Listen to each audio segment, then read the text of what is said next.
एक व्यक्ति था, उसके 3 मित्र थे। एक ऐसा जिससे वह प्रतिदिन मिलता था, दूसरा ऐसा था जिसे वो प्यार करता था पर मिलता था 1-2 सप्ताह में, और तीसरा ऐसा था जिसे वह महीनों के बाद कभी कभी मिलता था। एक बार इस व्यक्ति पर मुकदमा बन गया। वकील ने कहा, मुकदमा बहुत सख्त है, तो ऐसा गवाह तैयार करो जो कहे कि वो तुम्हें जानता है और तुम पर लगे आरोप को गलत समझता है। वह व्यक्ति अपने पहले मित्र के पास गया, बोला, एक मुकदमा बन गया है मेरे ऊपर, तुम चलकर मेरे पक्ष में गवाही दो।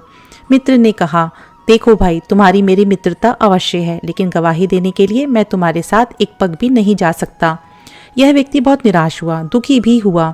तभी उसे दूसरे मित्र का विचार आया। उसके पास जाकर गवाही देने के लिए कहा। ये मित्र बोला, मैं तुम्हारे साथ कचहरी के द्वार तक तो चल सकता हूँ, लेकिन गवाही नहीं दूंगा। ये फिर दुखी हुआ। फिर उसे अपने तीसरे मित्र का ख्याल आया जिसे वह महीनों बाद थोड़ी देर के लिए मिलता था। उसे अपनी बात कही।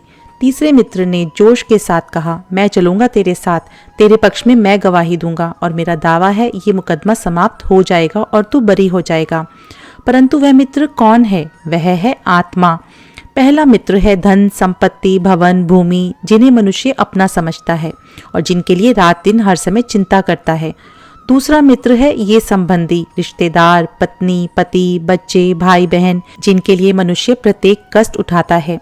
तीसरा मित्र है प्रभु प्रेम और शुभ कर्म, जो प्रभु प्रेम के कारण किए जाते हैं। दोस्त वो नहीं होते जो रोने पर आते हैं, दोस्त वो होते हैं जो रोने ही नहीं देते, यानी कि सही कर्म और प्रभु प्रेम।